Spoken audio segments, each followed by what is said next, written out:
Mesdames des valeurs, bienvenue dans notre magazine Un jour, une femme. Ce magazine qui vous présente l'univers de la femme à travers ses histoires, ses témoignages, ses expériences, ses parcours brillants. Comme vous le savez, le mariage est une étape très importante dans la vie de l'homme, même beaucoup plus cruciale dans celle de la femme et procure beaucoup plus de bonheur lorsqu'on se trouve au bon endroit avec la bonne personne. Mais lorsque les circonstances changent, cela pourra détruire toute une vie et plonger l'un des partenaires dans une forte dépression. Alors, dans telle situation, comment s'en sortir? Les réponses dans cette histoire de Varlette Montpassy.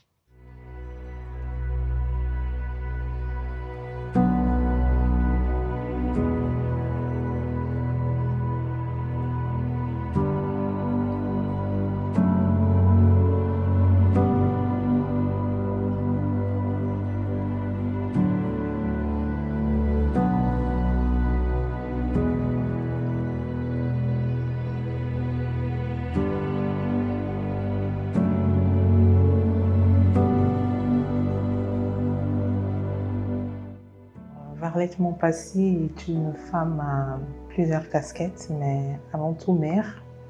Mère de deux petites filles merveilleuses, âgées de 4 ans et 10 ans. Fille d'une famille de 3 enfants dont je suis la seule fille.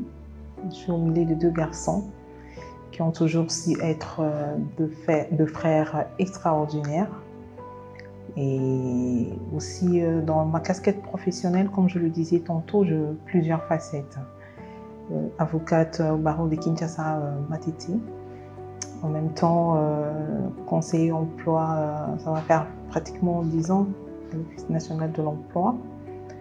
Également coordonnatrice de la structure EduConnect et coordonnatrice adjointe du réseau Babel international et du cabinet CECED, consultante pour de questions et l'expertise en ce qui concerne l'élaboration et la gestion de projets, expertise en ce qui est de la technologie de l'éducation, où j'ai été certifiée par la structure Capeline Alliance française.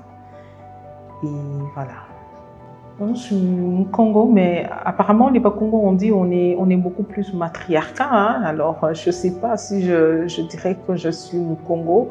Mais sinon, ma mère, elle est du Kasaï occidental, elle est Moussongé.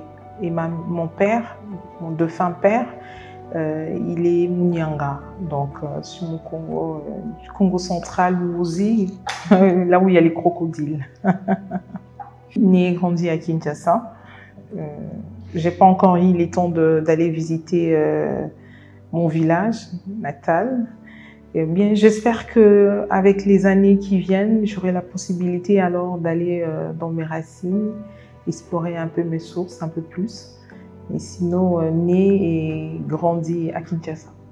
J'ai étudié pour les humanités au collège Bonsomi, qui est une école jésuite, où je peux décrocher également, en outre de mon diplôme d'État, mon diplôme de jésuite, dont j'en suis extrêmement fière parce qu'on sait la qualité des enseignements de ceux-là qui ont pu ressortir entre les mains des jésuites, où je fais les études de pédagogie générale. Aujourd'hui, il s'avère que le choix déjà pour mes humanités s'avère, ça s'est avéré un peu plus voilà, importante pour la suite de ma carrière aujourd'hui, parce qu'après je vais endosser cette casquette de formatrice aussi. C'est parti de cet enseignement que je peux bénéficier de mon parcours humanitaire en pédagogie générale. Mais très jeune, alors que nous étions encore aux humanités, je me rappelle de mes échanges avec mon ami Magloire Mouteki, où on parlait du pays. À l'époque, déjà, j'avais une figure forte qui m'inspirait, à la personne de la chancelière allemande, Madame Angela Merkel, qui pour moi m'inspirait déjà. Et c'est déjà quand j'étais aux humanités que je savais me dire que moi, j'allais faire le droit. Parce que je sentais d'abord le besoin de pouvoir servir les autres avant de prendre cette dimension d'être cette femme qui aimerait servir et qui sert aujourd'hui sous les drapeaux. C'était de se dire qu'est-ce que je fais demain pour mon pays. Ça commençait déjà par l'orientation des études de droit parce que je me suis rendu compte des inégalités qui pouvaient exister dans notre société et je voulais être la voix de son voix. Et c'est ce qui a fait qu'une fois que j'ai commencé l'université, j'ai été dans l'activisme, mais j'étais encore étudiante. J'ai été dans des structures avec des amis où on parlait droits de l'homme. J'ai suivi des formations là-dessus parce que je commençais à porter la cause de la femme. Je sentais que la femme, c'est pas celle qui est valorisée dans nos cultures africaines. Il y avait beaucoup de us et coutumes qui ne permettaient pas à cette femme de pouvoir s'épanouir, de pouvoir voilà, assurer son développement professionnel surtout. Et moi, j'étais là dans le monitoring, dans le plaidoyer, très jeune, pour la condition, pour l'amélioration des conditions de la femme congolaise et pourquoi pas africaine. Vous savez, c'est pas toujours évident une fois que vous avez fini votre cursus universitaire. Vous commencez la vie professionnelle. Effectivement, je commençais d'abord à être dans les barreaux de celui que j'appelle mon maître, l'ancien secrétaire de l'ordre du barreau de Kinshasa Matete, maître Alain Gomansele, qui m'a beaucoup encadré, qui m'a appris et qui n'est pas... il était vraiment différent des caïmans qu'on peut rencontrer. Il est de ceux qui vous donnent les opportunités et qui vous aident à apprendre de ce milieu. Mais très vite, je n'ai pas pu rester longtemps dans ce contexte d'avocat ou encore à être dans des plaidoiries et autres, parce que pour moi, j'ai une autre vision que j'avais, c'était d'être dans les entreprises publiques. Parce que comme je vous l'ai dit un peu plus tôt, l'intérêt pour moi, c'était de servir la nation. Et ça passait par, voilà, mettre des mécanismes qui me permettaient d'intégrer, au fait, les entreprises publiques et pouvoir bâtir, mais plutôt de pouvoir gravir les échelons dans la fonction publique. Mais l'intérêt aussi, c'était parce que j'ai à côté embrassé la carrière politique qui m'est permis vraiment plus tard, je le pense, occuper les hautes fonctions dans ces pays. J'aime le dire, peut-être la future Madame Judith Suminwa de la RDC.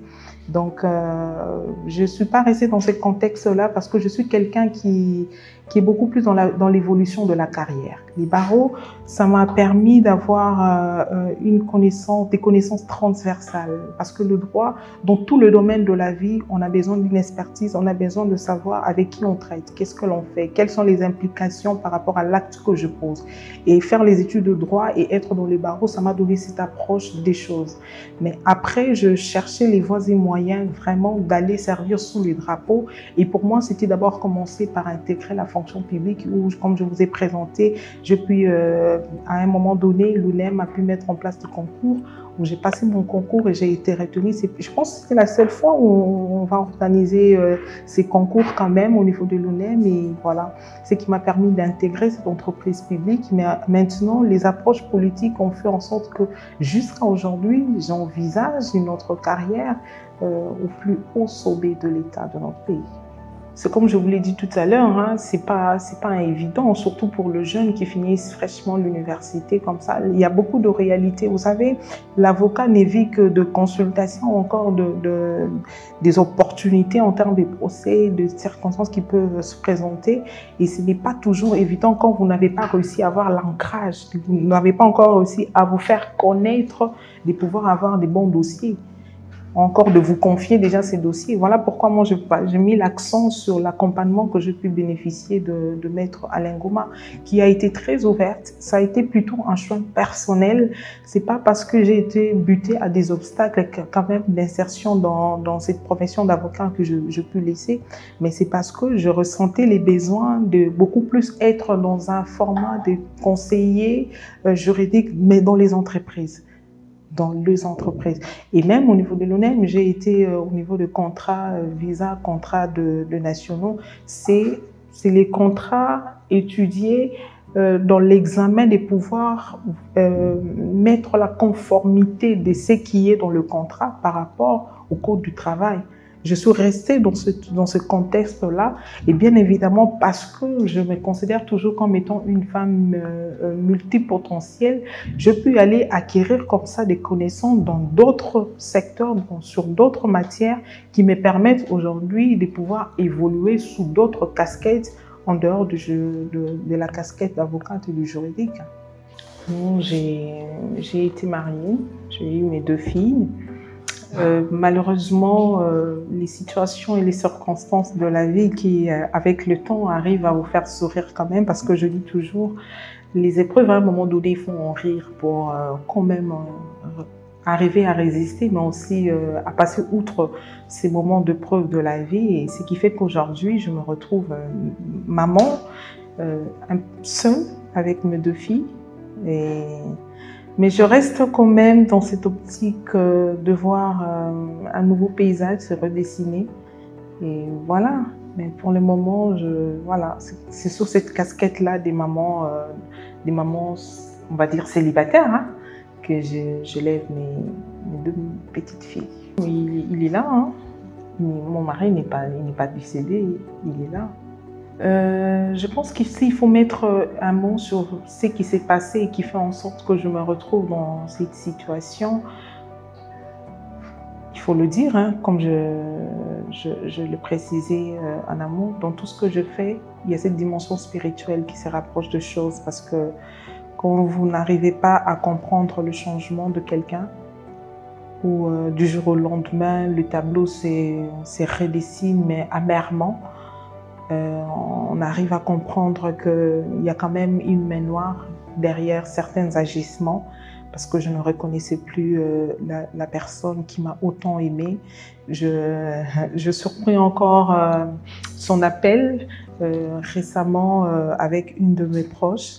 J'étais juste à côté, il ne le savait pas, parce que je pris enfin le courage de parler de mon témoignage pour édifier d'autres femmes, de se dire qu'on peut renaître de ce cendre, on peut renaître de ces choses qui nous ont détruit, ma frustration, ma vocation aujourd'hui. Et quand j'ai eu enfin le courage d'en parler, il a eu écho de ce courage-là de rencontrer, mais pas dans le moult détail de ce qui se passait, mais d'en parler quand même. Il a dit, écoute, moi j'ai tellement aimé Varlette que c'était ma reine, ok? Voyez-vous, c'est vraiment ce paradoxe-là de se dire que tout va bien. Du jour au lendemain, les tableaux se redessinent amèrement, on vit des situations qu'on ne sait comprendre. Et à la fin, c'est une séparation brutale que j'ai très mal vécue, parce que je ne pense même pas, c'est quelqu'un que j'ai beaucoup aimé. Les circonstances de la vie ont fait en sorte qu'aujourd'hui, on vit autre chose. Il a fait le choix de partir. Au moment où on parle, il est dans un autre mariage. Donc, c'était 2000. On a officialisé la relation en 2019. En 2019, qu'on a pu faire les choses officiellement devant le parent et tout. Et malheureusement, dans cette relation officielle, on n'a pas pu faire plus de 5 ans. C'est comme je vous l'expliquais tout à l'heure. Aujourd'hui, je pense mettre de mots là-dessus, je n'arriverai pas, parce que ce sont des épreuves de la vie. Quand ça arrive, vous-même vous demandez les pourquoi au fait, parce que l'autre change du jour au lendemain, l'autre se décide de faire une semaine peut-être en dehors de sa maison, de sa famille. Après, parce que je suis un enfant de Dieu, j'arrive à comprendre que, et surtout que je suis quelqu'un qui savait partager mon bonheur hein, au grand public avec, je me rappelle encore le propos de ma maman, toi, tout ton bonheur, tu le montres aux gens, tu mets des statuts et tout ça, tu ne sais pas les contextes, est-ce que tout le monde est content de te voir comme ça et tout. C'était de petites observations comme ça, mais pour moi, je pense que l'amour doit être vécu comme on le sent. Et je ne sais pas si ce sont ces faits extérieurs, ces bonheurs un peu trop présentés, qui a fait en sorte qu'on bascule, que l'autre change, qu'on n'arrive plus à cerner la personne qui autrefois a juré un amour éternel, un amour fort.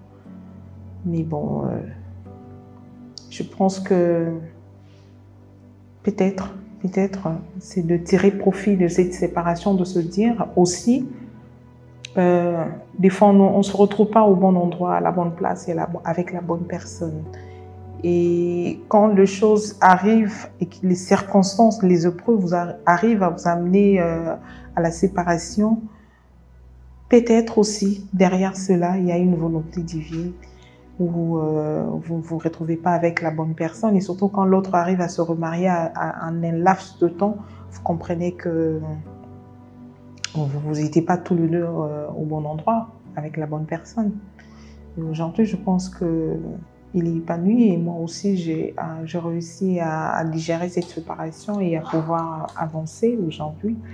C'est ça le plus important à retenir de tout ce qui a pu être la tragédie qu'on a pu vivre à un moment donné, parce qu'il y avait des disputes, il y avait beaucoup de choses, beaucoup de tensions, beaucoup de frustration, mais je reparlais encore avec lui il y a quelques jours. C'est là où moi aussi j'ai compris que finalement j'étais entrée vraiment je finalisais mon processus de guérison. C'était d'arriver à mettre encore la conversation après un temps quand même de break où on n'avait pas su avoir une conversation ensemble avec le père de mes enfants. C'est un changement pour un enfant, c'est brusqué. Pour un enfant, ce sont des questionnements, mais un questionnement qu'on essaie de ressortir avec des mots pour demander à maman, mais qu'est-ce qui se passe? Pourquoi ce changement-là? Il pensait qu'on était là pour quelques jours chez mémé. Ça a été une semaine, 2 semaines, et voilà, pratiquement 2 ans que ça dure. Et je pense qu'à un moment donné, je vais avoir la conversation, mais pour le moment, je ne sais pas si ce sont de petites filles très intelligentes ou bien très aimantes de se dire est-ce que maman à l'époque elle avait le courage de parler de cette question avec nous. Pour elle, on était venus chez Mémo pour des vacances, juste parce que en tout cas c'était pas des questions pourquoi on est là. C'était on est chez mémé, ça a pris du temps et tout, on va pas papa, et c'est difficile quand même. C'est ce silence où je pense qu'à un moment ou un autre, je devais avoir la conversation, bien que ça n'a pas encore été fait. Mais quand même, le travail à faire aussi quand on passe par des situations comme ça, c'est d'entourer les enfants de beaucoup d'amour. C'est ce que je suis faire. Elles m'ont pas senti anéantie.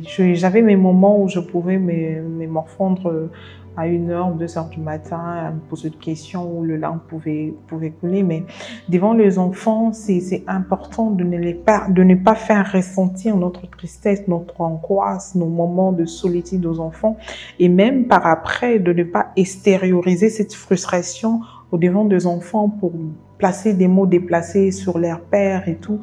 En tout cas, je pense que ça a été une découverte aussi de la force. Parce que cette force-là, on a ça en nous. C'est quand on est face à des situations très dures de la vie et qu'on fait appel à ces moi intérieurs et cette force intérieure que nous avons, on se rend compte que c'est possible, au fait, d'être au-dessus des événements pour le prendre avec beaucoup de sérénité. Et surtout quand on est dans un profil où on est maman, les enfants n'ont pas à vivre les frustrations, la tristesse que vous pouvez ressentir. Vous devez faire un effort de garder la tête au-dessus des événements, quoi.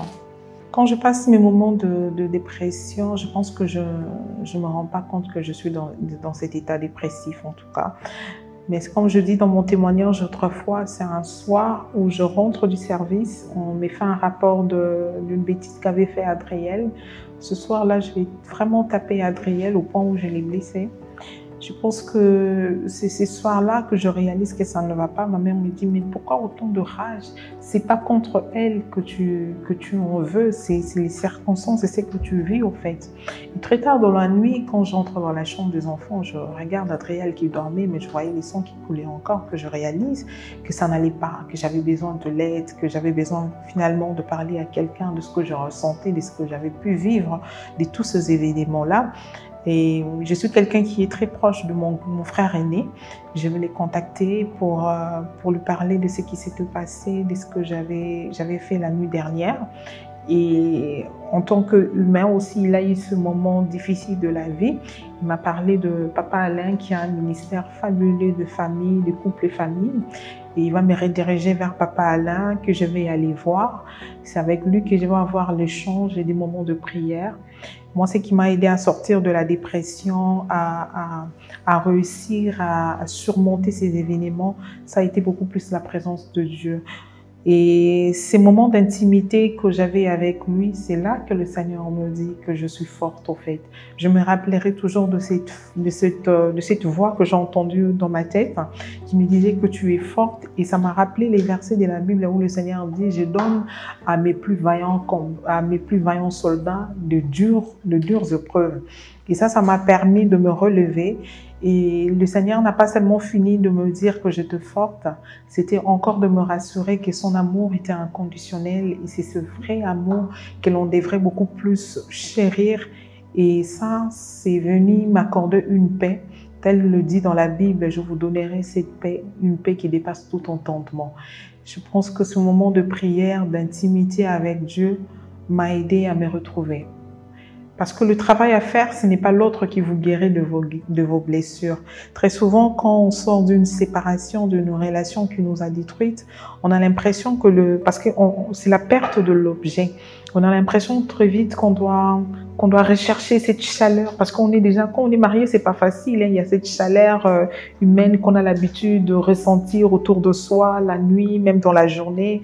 Et du coup, c'est tous ces éléments qui ne sont plus autour de vous. Et ça peut être très déstabilisant. Mais à côté de ça, il faut aller rechercher la paix d'abord avec soi-même, de l'intérieur. C'est pas les autres qui arrivent à combler ces vides-là. Moi, dans mon cas, c'était dans des moments d'intimité avec Dieu où je suis allée me retrouver, où je suis allée me guérir, où le Seigneur m'a dit que je te donne ma paix, cette paix qui dépasse tout entendement, où le Seigneur m'a dit je suis près de ceux qui ont le cœur affligé. J'ai trouvé des réponses à tout ce questionnement et les plus grands exercices que le Seigneur m'a ensuite imposé, c'était de me dire de pardonner. Vous savez, des fois, quand quelqu'un vous fait du mal, on a tendance à attendre les pardons de l'autre qui est aussi un processus de guérison. Mais quand l'autre ne vient pas, mais on vous impose à vous.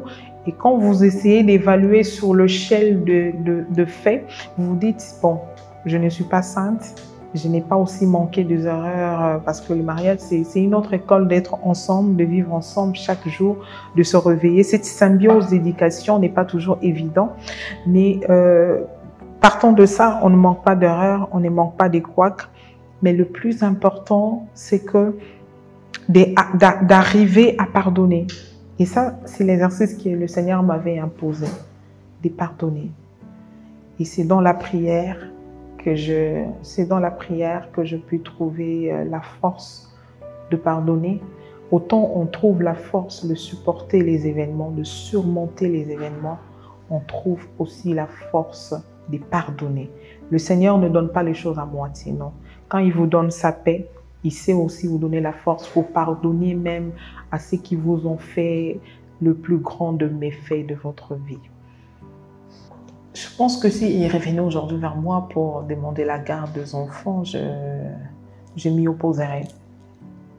Je m'y opposerais parce que les enfants ont besoin d'une mère. Je ne dis pas qu'ils n'ont pas besoin d'un père, mais les enfants ont beaucoup plus besoin d'une mère pour être bien éduqués, pour être vraiment élevés. Je ne mets pas en cause des papas qui font du travail formidable, des épouses qui sont parties très tôt, qui ont su élever les enfants avec des fortes valeurs. Mais ça, ce sont des circonstances de la vie qu'on ne sait maîtriser.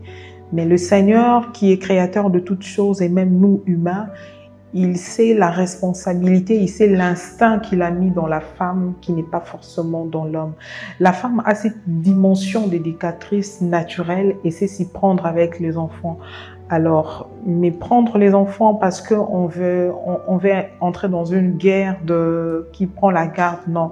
Les plus importants dans ce processus, dans les contextes qu'on peut être, et aujourd'hui, je pense que j'ai ouvert une brèche avec lui pour les échanges. Parce que c'est ça l'erreur quand on vit la séparation. C'est à un moment donné, on arrive à développer de l'égoïsme. Et cet égoïsme fait en sorte que cet égoïsme fait en sorte qu'on ne pense pas aux enfants, on ne pense qu'à ce qu'on peut ressentir, nos propres émotions, ce qui handicape après l'avenir des enfants. Donc, il est très, très important de rester d'abord dans le contexte de se dire qu'est-ce qui est prioritaire pour les enfants. Ce n'est pas les états, ce n'est pas nos émotions, ce n'est pas notre vécu, non.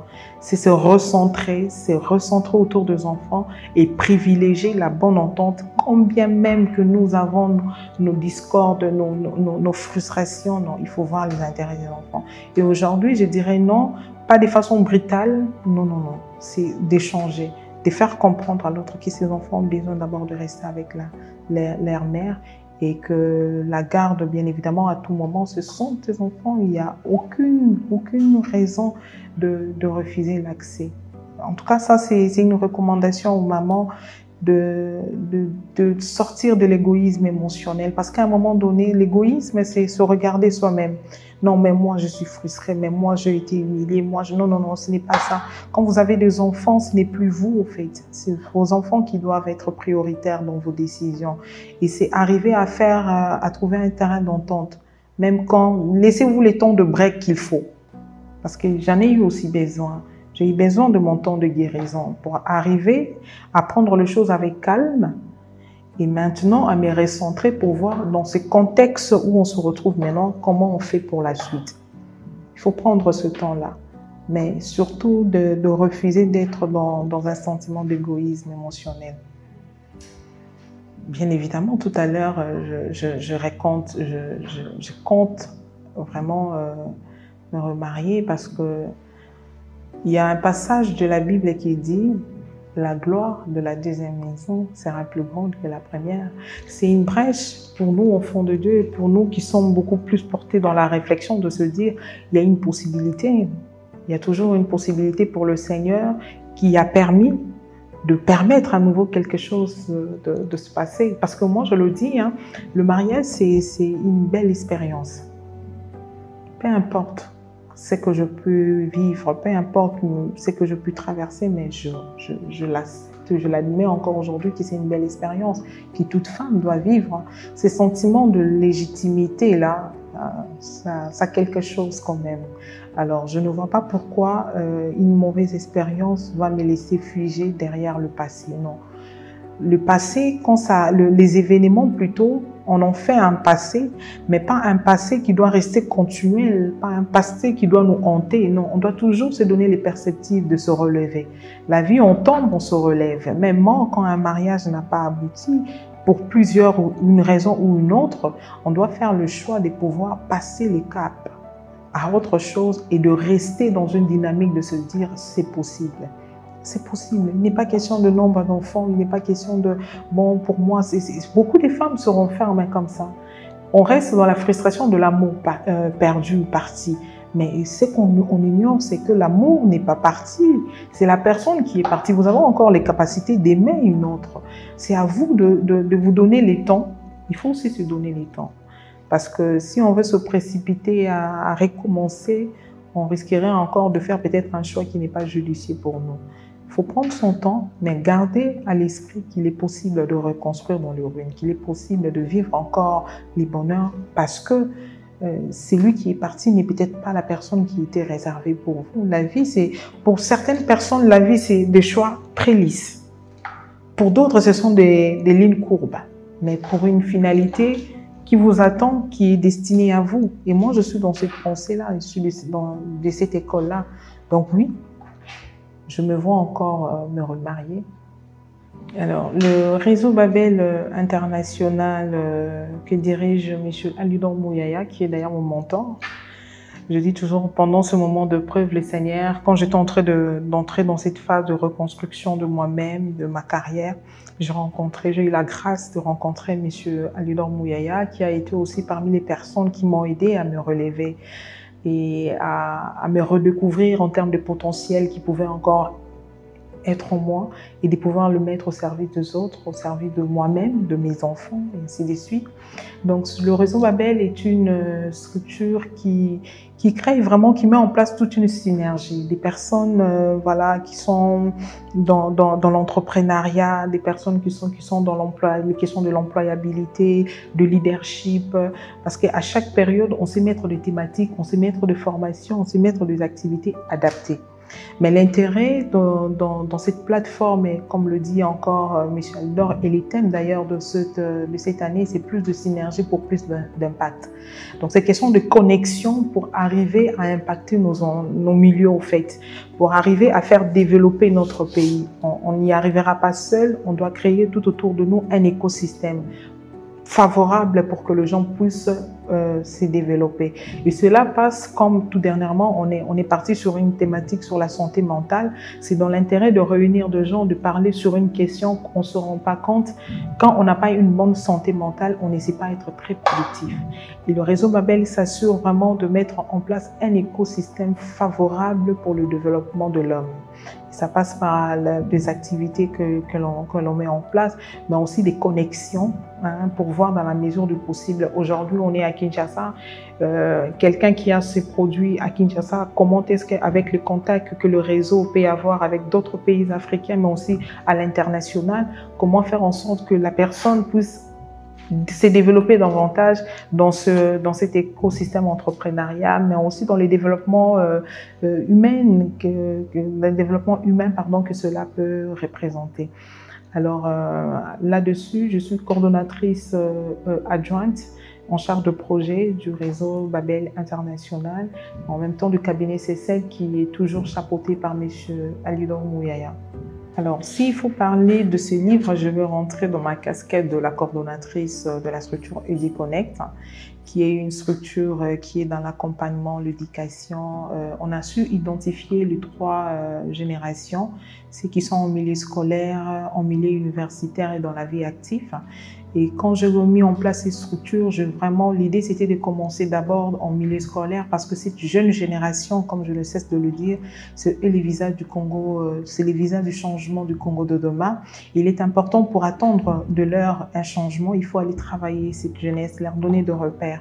Et de cette sensibilisation, des ateliers d'échange que j'ai pu mettre en place dans les différentes écoles de la ville-province de Kinshasa, qui n'est qu'une province pilote par rapport à ma vision de choses, parce que l'intérêt, c'est se déployer dans les autres provinces.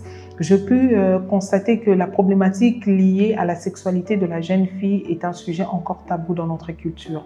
Alors l'intérêt aussi parce que la question de la sexualité de la jeune fille qui n'est pas très bien encadrée et cause beaucoup de maux dans notre société, je pensais pouvoir mettre ce guide qui renseigne un peu la jeune fille de cette période cruciale de sa vie qui est la puberté, mais aussi l'apparition de ses règles, d'avoir les bonnes informations fiables et surtout qui lui permet de pouvoir prendre des choix ou encore faire des actions responsables. Ça passe déjà par l'intérêt pour elle de se dire « je vais avoir une bonne hygiène ». Pendant ma période de puberté, pendant ma période de règles, ce qui évite à la jeune fille beaucoup de maladies. Parce qu'une mauvaise hygiène, les statistiques nous le démontrent, beaucoup de femmes, jeunes filles d'aujourd'hui, femmes de demain, sont butées à des problèmes d'infertilité. Parce que trop jeunes, ils n'ont pas su comment prendre soin d'elles pendant cette période-là. Parce que puberté, nos filles se retrouvent à connaître un peu ces apparitions, ne savent pas vraiment aborder la question au niveau de la maison. Je ne mets pas en cause l'éducation merveilleuse que font nos parents, mais ce guide vient en complément. C'est une mine d'informations pour la jeune fille, de pouvoir plutôt l'équiper davantage pour qu'elle puisse faire des choix judicieux en ayant des informations fiables et étendues sur la question. Non, c'est récemment que j'ai pu mettre cela en place. D'ailleurs, les vernissages n'ont pas encore été faits, mais quand j'ai commencé à présenter déjà l'ouvrage au public, j'ai pu bénéficier de l'accompagnement, un espace qui m'a été offert au niveau du Centre Wallonie-Bruxelles, qui m'ont demandé d'ailleurs de revenir encore pour le mois de septembre à la rentrée littéraire. Je suis déjà passée sur la radio-télé nationale aussi pour parler de l'ouvrage. Mais l'intérêt, c'est de pouvoir le présenter à la ministre de la Jeunesse avec qui nous sommes en pour parler, pour pouvoir préfacer l'ouvrage. Et je pense qu'à la fin du mois d'août, on va procéder au vernissage, ce qui va permettre encore une dissémination de cet ouvrage dans toutes les couches, parce que je tiens à les préciser, il y a la version Lingala dans cet ouvrage. Il y a la partie français, il y a la partie Lingala, parce que l'intérêt pour nous, c'est de voir aussi à long terme avec quelle fondation, quel partenaire nous pouvons aller travailler pour aller un peu dans les quartiers défavorisés, pour apporter les messages forts de l'intérêt pour la jeune fille de se préserver et d'éviter qu'elle avait le choix sur son corps, le choix des décisions pour lui éviter bon nombre de maux qui après freinent un peu l'épanouissement de la jeune fille, de la femme de demain.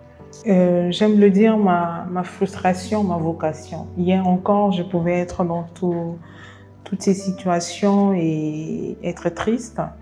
Mais aujourd'hui, je pense que cette émission est très spéciale pour moi parce que très souvent, je me présente sous la casquette de la femme forte professionnelle.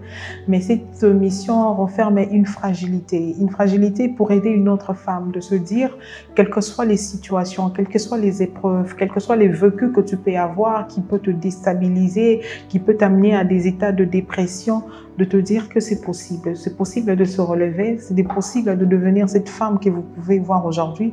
Pendant mes moments de dépression, ça s'est manifesté par une négligence de ma personne. Je ne prenais plus soin de moi. Ce n'est pas la femme que vous pouvez voir aujourd'hui, bien maquillée, bien habillée, qui a recommencé à prendre soin d'elle. J'ai eu mes moments de blues, j'ai eu mes moments d'abondance, s'il faut le dire comme ça, mais vous devez faire toujours le choix de vous relever des épreuves. Et ce que je peux encore retenir, que je peux partager avec d'autres femmes, quelle que soit la situation, quelle que soit l'épreuve, ce sont des moments pédagogiques. Et aussi, pour celles qui vivent des situations encore plus difficiles, je peux vous assurer que le Seigneur donne à ses plus vaillants soldats de plus dures épreuves, parce que derrière, vous devez être porteur d'un message d'espoir, un message de résilience. Et vraiment rester dans l'optique de ne pas garder les frustrations en vous. Parce que au cours de la conférence que nous avons eue sur la santé mentale, les experts nous ont fait comprendre que les émotions refoulées créent des maladies. Aujourd'hui, on se demande pourquoi j'ai le cancer, pourquoi j'ai telle maladie. On ne se rend pas compte, nos émotions nous amènent à ces états. Alors faites le choix de refouler plutôt, d'extérioriser vos frustrations, d'extérioriser votre vécu pour vous donner la chance de guérir et aller de l'avant, vous relever et que c'est possible. Vous avez une force en vous, une force inexploitée que vous n'avez pas encore su découvrir, mais qu'elle est là. Et vous devez aller vous guérir vous-même. Ce n'est pas une autre femme ou encore un autre homme de pouvoir vous guérir de vos blessures intérieures. C'est d'abord l'exercice à faire à votre niveau et c'est possible. Moi, c'était dans la méditation de la parole de Dieu. Vous, ça serait dans un exercice d'introspection aussi. Mais l'intérêt dans tout ça, c'est d'aller en communion. Certaines réponses on l'a que quand on est en contact avec notre Créateur. Et c'est là-dessus que je vais terminer mon message pour dire que c'est possible de se relever des épreuves de la vie.